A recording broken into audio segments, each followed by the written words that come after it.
नमस्कार।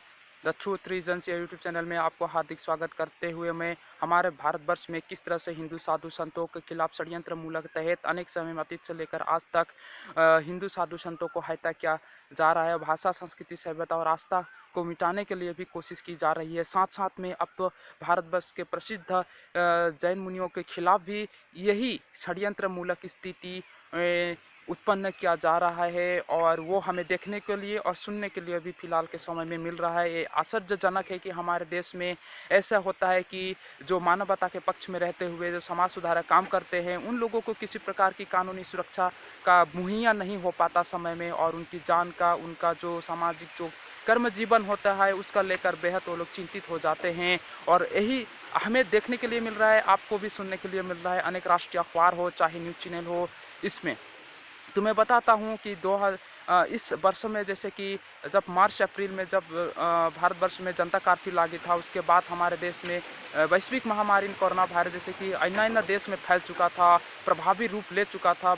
जैसे corona virus कोविड-19 महामारी जो बीमार है वो, तभी भारत में भी ऐसा क्या हुआ था कि देश के राजधानी दिल्ली में धार्मिक संस्था यानी धार्मिक सभा का आयोजन किया गया था दिल्ली के निजामुद्दीन मार्कज में। वहाँ पर देश विदेश के ये खास किस्म संप्रदाय के लोग मौजूद हुए थे, मौलाना मौलवी, और उसको नेतृत्व कर रहे थे अभी जो पलायन करके कहीं देश के किसी कोने में छिपा बैठा है मौलाना साथ ने। उसमें हजारों की संख्या में लोग इकट्ठे हुए थे, परंतु उस धार्मिक कार्यक्रम के आयोजन का कानून और प्रशासन को जानकारी नहीं थी। परंतु उसमें जितने भी देश विदेश से जो लोग जमाती लोग आए थे, उसमें साथ भारत का इनाइनो राज्य के जमाती लोग भी, मुसलमान संप्रदाय के लोग भी उसमें मौजूद थे।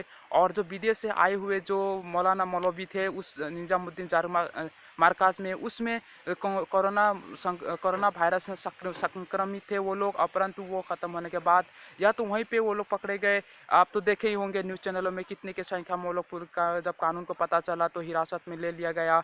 और देश के अन्य हिस्सों में जो लोग फैल चुके थे, जो भारत के अन्य हिस्सों में, वो लोग भी कोरोना वायरस से संक्रमित पाए गए। परंतु देश की कानून व्यवस्था ने, सरकार ने लॉकडाउन घोषणा करते हुए और कर चुका था, और लॉकडाउन की स्थिति में उन सभी से अपील और आग्रह किया कि क्वारंटाइन और आइसोलेशन में जाएं, क्वारंटाइन अपने आप को करें। और सरकार और मेडिकल डिपार्टमेंट को ओर से दिया गया जो दिशा निर्देश होता है, स्वास्थ्य संबंधी होता है, जो कोरोना वायरस से बचाने के लिए जो तय तरीका जो सरकार ने अपनाया था उसको फॉलो करें, ताकि कोरोना वायरस एक दूसरे से ना फैले और समाज में सभी कोई सुरक्षित रहे, देश सुरक्षित रहे। इस बात को ध्यान देते हुए, इस बात को जिक्र करते हुए सरकार ने सभी से आग्रह किया, परंतु जमातियों ने सरलतापूर्वक सरकार की इस बात को नहीं मानी और जगह जगह पर नस के ऊपर थूका गया, पुलिस के ऊपर पथराव किया गया। और ये भी देखने को लिए मिला कि मीडिया के माध्यम से कि पैसा में थूक कर फेंका जा रहा था ताकि कोई और ले ले, उसके पास चला जाए कोरोना वायरस। इस तरह से हरकतें हमें देखने के लिए मिला था। परंतु इसी बुराई के खिलाफ हमारे देश के भारतवर्ष के महान प्रशिष्ट जैन मुनि सूर्य सागर महाराज जी ने इस बुराई के खिलाफ, जो हम देखते हैं, जो लोग बुराई के देखते हैं, उस बुराई के खिलाफ आवाज़ उठाना या बुराई को रोकने के लिए कहना, या बुराई से लोगों समाज को सुरक्षित करना, सुरक्षित रहने के लिए, सावधान होने के लिए करना, वो सभी समाज सुधारक, सभी मानवता के पक्ष में काम करने वाले के सभी का हित होता है। और व्यक्ति हो या व्यक्ति विशेष हो या कोई भी हो, परंतु उसी को लेकर प्रसिद्ध जैन मुनि श्री सूर्य सागर महाराज जी ने समाज को आग्रह किया कि ये सब चीज़ों के ना उठाए, ना ले, इसमें ऐसा ऐसा किया जा रहा है। क्योंकि उन्होंने देखा था न्यूज़ चैनलों में और ये रिपोर्ट भी आया था, तो उन्होंने समाज को जागरूक करते हुए अपने सोशल मीडिया में एक वीडियो अपलोड किया था। परंतु उनके वीडियो के खिलाफ, या तो उनके खिलाफ ही गुजरात में बड़ोदरा में वहाँ के उनके गैर जमानत एफआईआर दर्ज कर दिया गया।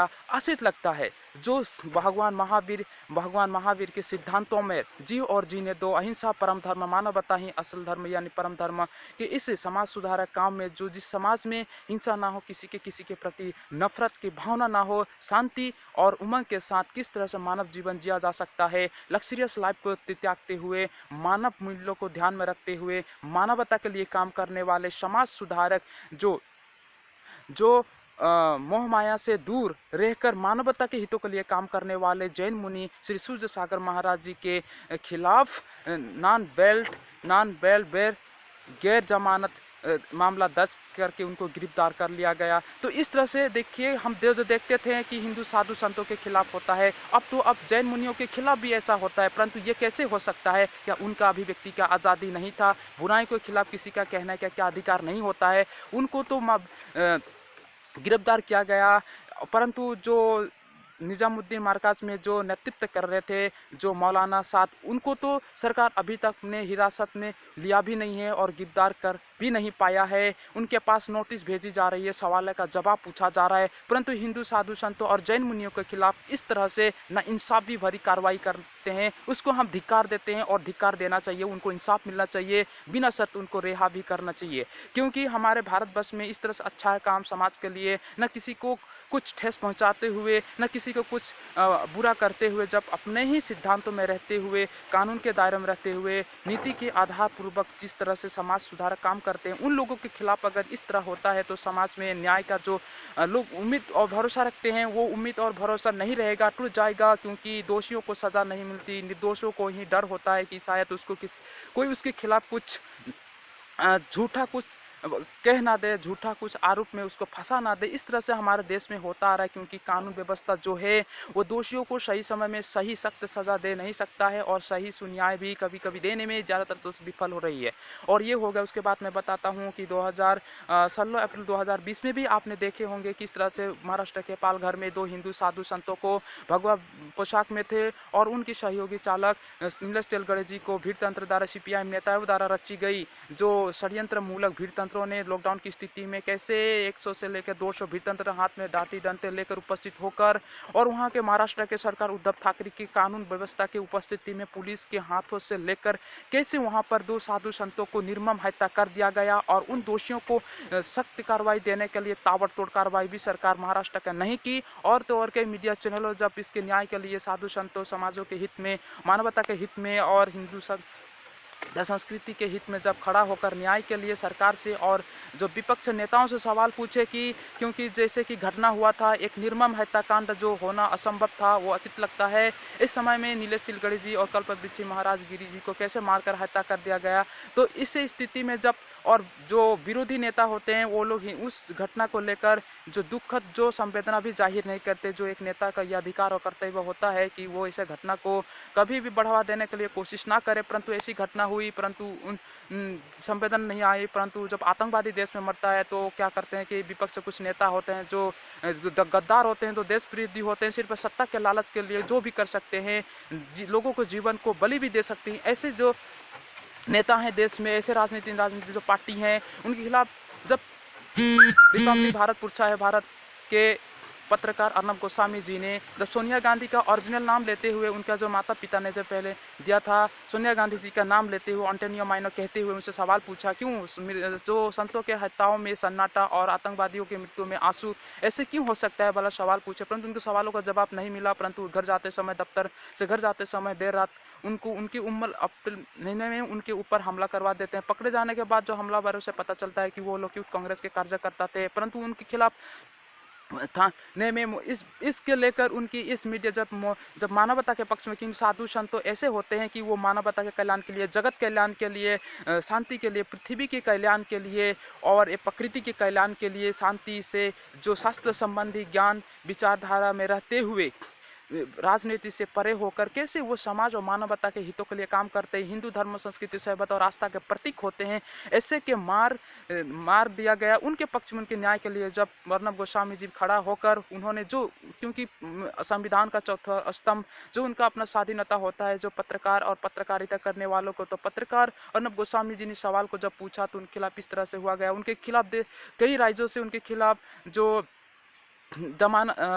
FIR दर्ज किया गया, उनको आवाज़ को दबाने के लिए, न्याय जो मांग कर रहे थे उसको दबाने के लिए। कहीं उस षड्यंत्र में जो मिले जुले जो लोग थे, जो मिले जुले जो थे, उनकी सच्चाई कहीं देश के सामने निकल के ना आए। वो जो घटना भी हुआ था 16 अप्रैल 2004 को, तो वो भी घटना 3 दिन के बाद ही देश को जानकारी मिला, क्योंकि सरकार वहाँ तो दबाने के लिए शायद कोशिश कर रहा था। तो अभी तक उन लोगों को कठोर से कठोर सज़ा मिल ही नहीं पाया है। तो इस तरह से घटना हमने देखा है। वो तो बात हो गया।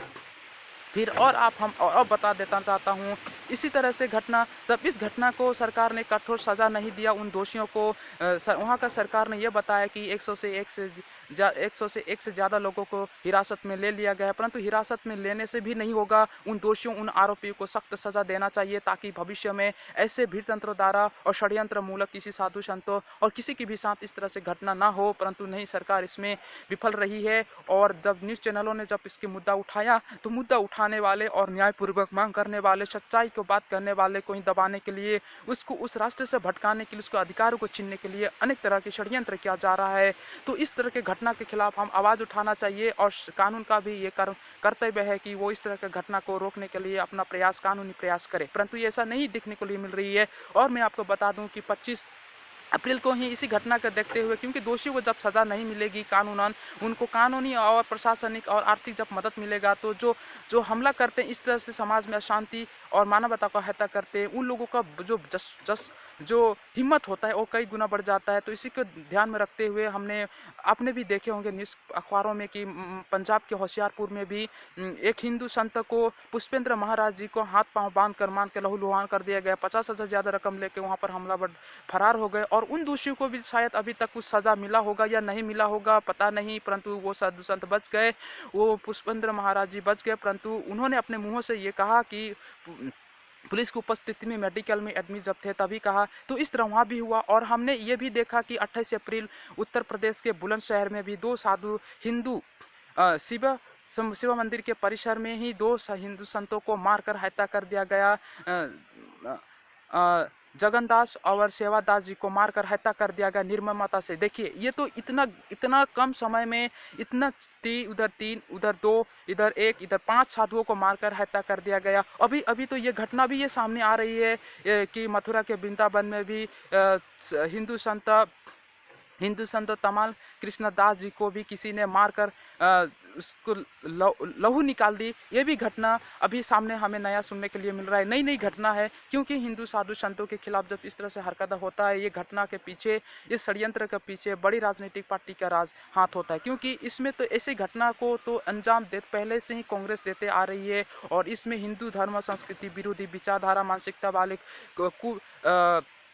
कम्युनिस्ट मीडिया, कम्युनिस्ट बुद्धिजीवी लोग, वामपंथी मीडिया, वामपंथी विचारधारा मानसिकता वाले लोग हिंदू धर्म संस्कृति सभ्यता के खिलाफ इस तरह से हत्या करवाते हैं और करने के लिए समर्थन कर देते हैं, और मौन समर्थन देते हैं। ये राजनीतिक सुरक्षा और कानूनी सुरक्षा देते हैं, तभी तो ये बार बार होती आ रही। सिर्फ आज हो रहा है हम देख रहे हैं, ऐसे बात नहीं है। अतीत में ये घटना हुई है, और अतीत की घटना में जो हुआ था, उन दोषियों को, आरोपियों को सजा नहीं मिला था, उसी को दोहराते हुए आज वो हो रही है। आने वाले समय में भी यही होगा और देखने के लिए मिलेगा। क्योंकि जब 16 अप्रैल 2020 में जब जो घटना हुई, उस घटना को आरोपी को सख्त सजा नहीं मिली, तो उसके पुनरावृत्ति दूसरे रूप में पंजाब में हुई। फिर उससे पुनरावृत्ति कहाँ हुई? वो उत्तर प्रदेश में हुई। ऐसे हो सब मथुरा के वृंदावन में भी हुई। तो इस तरह से घटना आने वाले समय भी होगा। अगर देश के कानून बने, संरक्षण कानून इस तरह से घटना को नहीं रोका अगर सख्त से, तो यही होता रहेगा और हम देखते रहेंगे। लोग पता नहीं कितनों के कितना जान चला जाएगा। और बताता हूँ कि हमारे देश में राष्ट्रीय पत्रकार, राष्ट्रवादी पत्रकारों को, सच्चाई के साथ अपनी न्यूज़ चैनल चलाने वाले पत्रकारों के खिलाफ किस तरह से धमकियां मिल रहा है। कल ही TV the news daily news and DNA analyse में सुधीर चौधरी जी ने कल बता रहे थे, मैंने भी देखा और देशवासी ने भी देखे होंगे कि पाकिस्तान में बैठे लोग, आईएसआईएस के एजेंट लोग, भारत में भी वो लोग एक राडार के तरफ काम कर रहे हैं। वो इंसानी राडार की तरफ काम कर रहे हैं। उनके पूरा डिटेल, उनके डाटा को लीक करते हुए, जैसे कि उनकी जो व्यक्तिगत जो नंबर होता है पाकिस्तानियों के हाथ में कैसे चल गए, उनके व्हाट्सएप पे नंबर आने, उनकी धमकियाँ आने लगा उनसे, जैसे कि एक डरावन धमकी, ये कर देंगे, वो कर देंगे, इस्लाम के खिलाफ ये बोल दिया, वो बोल दिया। परंतु उन्होंने इस्लाम के खिलाफ कुछ बोले ही नहीं थे। जम्मू कश्मीर में जो अप्रैल महीने में कितनी तारीख को उन्होंने 13 प्रकार की जिहाद के विषय में जिक्र करते हुए एक जमीन जिहाद के बारे में उल्लेख किया था उन्होंने। क्योंकि जम्मू कश्मीर में किस तरह से उमर अब्दुल्ला और मुफ्ती महबूबा का जब सरकार था वहाँ पर, तो किस तरह से हिंदुओं को ज़मीनों को और जो सरकारी ज़मीन होता है उसको इलीगल तरीके से जब्त कर लिया गया एक व्यक्ति विशेष के लोगों के द्वारा, व्यक्ति विशेष संपत्ति के नज़रिए से। तो इस तरह से, किस तरह से, और देश में जम्मू कश्मीर हो या तो कहीं कहीं देश में ही, जिस तरह से जो एक खास संप्रदाय के द्वारा जो ज़मीन पर कब्जा किया जा रहा है, उस विषय में उन्होंने ज़मीन जिहाद को नाम देते हुए उल्लेख किया था और विश्लेषण किया था अपने डीएनए न्यूज़ एनालिसिस शो में। तो उसके खिलाफ क्या हुआ कि उनके खिलाफ भी केरल में मुस्लिम के भावनाओं को आहत पहुंचाने के झूठे आरोप में उनको गैर जमानत मामला दर्ज कर दिया गया। मान लीजिए जम्मू कश्मीर के विषय में उन्होंने बोला, परंतु उनके खिलाफ केरल में हुआ, परंतु उन्होंने इस बात को जब बताया तो कल के न्यूज़ में यह भी सामने आया कि इसकी मुद्दा को लेकर पाकिस्तान चले गए। पाकिस्तान के बैठे हुए लोग फ़ोन करके उनको धमकी देते, उनके परिवार के पूरा के जहाँ पर वो कहाँ रहते हैं, क्या करते हैं, उनका जानकारी पाकिस्तानियों के हाथ में है। भला वो लोग खुद कहते हैं कि उनके मददगार, उनके एजेंट जो भारत में अन्य हिस्सा में बैठे हैं, केरल तो क्या, अब राजस्थान भी, महाराष्ट्र में भी, दिल्ली में भी, बम्बई में भी उनके खिलाफ, यूपी में भी उनके खिलाफ क्या होगा, एफआईआर दर्ज किए जाएंगे। और उनकी चैनलों के लिए इतना इतना एक स्थिति आ गई है कि उनका कोई बातरी या तो न्यूज़ या अखबार चलाना या तो पत्रकारिता करने का स्वाधीनता नहीं रह गई है। अगर उन्होंने सुधीर चौधरी जी न्यूज़ के मीडिया प्रमुख सुधीर चौधरी जी देश के हित के लिए क्या बोले ना बोले, क्या पाकिस्तानियों से पूछने जाए, पाकिस्तानी गवर्नमेंट से पूछना जाए, ये विपक्षी नेता, ये कांग्रेसी से पूछना जाए, ऐसा हो ही नहीं सकता। क्योंकि स्वतंत्र जो संविधान में जो कानून और जो अधिकार दी गई है, उस अधिकार के दायरे में रहते हुए गणतंत्र का चतुर्थ स्तंभ मीडिया का अपना देश के हित में, समाज के हित में सच्चाई को सामने लेकर व्याख्या करना, लोगों तक जानकारी पहुंचाना उनका काम होता है। परंतु इस सच्चाई को अगर देशवासियों के सामने अगर प्रकट कर दे तो देखिए, देश में बैठे लोग भी तो उनके खिलाफ तरह तरह की टिप्पणी करते हैं, विरोध करते हैं, परंतु विदेश में बैठे पाकिस्तान जो भारत के जानी दुश्मन है, जो कट्टर दुश्मन है, उनके भी समर्थन में हमारे भारत देश में राष्ट्रवादी पत्रकारिता करने वाले पत्रकारों के खिलाफ षड्यंत्र मूलक एफआईआर दर्ज किए जा रहे हैं। उनकी आवाज़ को और सच्चाई को छिपाने और दबाने के लिए कोशिश की जा रही है। तो इस तरह से हरकतें हमारे देश में हो रहा है। और बताऊं कि 2008 में भी ओडिशा में यही हुआ था कि कृष्णाष्टमी के दिन स्वामी लक्ष्मणानंद जी को गिरफ्तार कर लिया गया था, उसके बाद हत्या कर दिया गया था। उनके साथ 4 अनुयायियों के भी, उनका शिष्य को भी गोली मारकर छलनी बना दी गई थी। और इसमें वहाँ पर वामपंथी का बीजू जनता दल का सरकार था और बड़े बड़े जो कांग्रेस ईसाई नेता थे मिलजुल कर ऐसे षड्यंत्र मूलक कृष्णाष्टमी के दिन स्वामी लक्ष्मणानंद जी को इस तरह से हत्या किया गया था। यही इसी तरह से हरकतें उन दोषियों को सजा भी नहीं मिल पाया, तभी तक दिन दिन वो समय समय पर सालों साल होते रहता है हिंदू धर्म संस्कृति सभ्यता के खिलाफ। कभी तो हिंदू देवी देवताओं के खिलाफ मजाक उड़ाया जाता है, कलंकित शब्द को इस्तेमाल करते हुए शेयर करते हैं और कहते हैं। उसके साथ कभी मंदिरों को तोड़ा जाता है, फोड़ा जाता है। ये घटना हमें देखने के लिए बहुत समय से मिल रहा है और ये तो इसको भुला जाना हमारा बेवकूफ़ी होगा। हम उस घटना को हिंदू धर्म संस्कृति सभ्यता आस्था साधु संतों के खिलाफ जो घटना ही साधु संत हिंदुत्व के प्रतीक है, वो नहीं तो हम नहीं, उनके खिलाफ जो होता है हमें एक एक घटना को याद करके रखना चाहिए। जब हम भूल जाते हैं तो उस घटना के जो जो प्रभावी जो ढंग होता है, जो उसका जो नुकसानदायक जो नतीजा होता है, उस नतीजा को हम ध्यान में नहीं रख सकते और नतीजा के रोकने के लिए उस ऐसे घटना को के देश से हटाने के लिए हम कोशिश नहीं करते। और हमारे नेता जो जिस कानून के जो देश में बैठे जो गद्दी में बैठे हुए होते हैं, जो जिम्मेदारी नेता, वो भी कर नहीं पाते, तो ऐसी घटनी होती है। उसके बाद बता तो 2004 में यही हुआ था कि जब जयललिता के सरकार था, तब भी काशी पीठ के आचार्य स्वामी जयेंद्र सरस्वती जी को भी हत्या कर दिया गया था। उनको झूठे एक हत्या के आरोप में फंसाकर कांग्रेस उस समय कांग्रेस की सरकार ने भी यही किया था। जब पूर्व राष्ट्रपति महामहिम प्रणब मुखर्जी ने कैबिनेट में उठाए थे द कोएलिशन ईयर्स 1996-2012, उन्होंने जब इस बुक में इस बात को जिक्र करते किए हैं, सोशल मीडिया में भी इस बात को पढ़ने के लिए भी मिलता है। जब उन्होंने विरोध किया, विरोध करने के बाद कांग्रेस ने बात नहीं सुना और स्वामी आचार्य जयेंद्र सरस्वती जी की गिरफ्तार करके जेल में डाल दिया गया। परंतु वो इस दिन क्या गया था, दीपावली के दिन था, परंतु दीपावली के दिन में उनको ऐसा हिंदू संतों के खिलाफ ऐसा हुआ क्योंकि उन्होंने हिंदू साधु संत उस समय वहाँ पर क्या था कि धर्म परिवर्तन का काम चल रहा था। धर्म परिवर्तन को रोकने के लिए उन्होंने जो हिंदुत्व का जो काम होता है, हिंदू साधु संत को जो न्याय के और कानून के दायरे जो काम करते, जो अधिकार होता है हिंदू को, उस हिसाब से साधु संतों का जो अधिकार उस हिसाब से काम करे, परंतु उनकी इस काम को रोकने के लिए उनके ही खिलाफ षड्यंत्र मूलक झूठे आरोप में फंसाकर जेल में डाल देता है। ऐसा घटना हमने देखा नहीं, सुना है और कई लोगों ने देखा है। हमारे उम्र ज़्यादा नहीं है, जो घटना हुई है वो घटना ये आज अगर कहीं न्यूज़ चैनलों में देखे या तो कहीं मीडिया में देखे तो वो हमें देखने के लिए मिलेगी। तो इस तरह से घटना हिंदू साधु संतों के खिलाफ षड्यंत्र होती रही है, समय समय पर होता रहा है और आने वाले दिनों में भी होगा। और 30 अप्रैल 1982 में भी पश्चिम बंगाल में यही हुआ था। तब वहाँ पर वामपंथियों का सरकार था, वाम मोर्चा का सरकार था।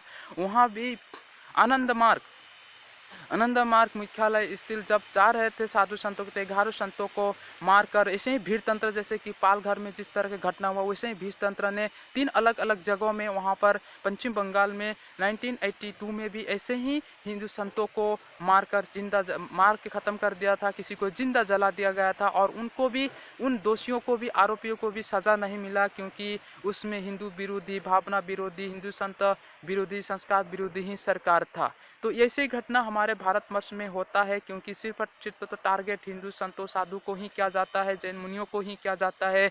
और तो और ये हम सुनते हैं कि पाकिस्तान, बांग्लादेश, अफगानिस्तान में ये होता है कि पाकिस्तान में भी हिंदू सुरक्षित कतई नहीं है, नर्क की जिंदगी वो लोग जी रहे हैं। पाकिस्तान में जो हिंदू हैं, जो सिख हैं, वहाँ पर गुरुद्वारों को तोड़ा जाता है, फोड़ा जाता है। उसी साथ अफगानिस्तान में देखे थे 24 अप्रैल 2020 में भी किस तरह से बम धमाके से 26 सिखों की जान चली गई। और उसमें कौन लोग शामिल थे, कौन नहीं थे, ये आप जान, केरल से गए जो एक कट्टर इस्लामिक विचारधारा के लोग, जो तालिबान में जो जाकर ट्रेनिंग लेकर ऐसे बम धमाके को अंजाम देके सिखों को, बेकसूर सिखों को जान ले लिया। तो पाकिस्तान में भी होती है, अफगानिस्तान में भी होती है, बांग्लादेश में भी होता है।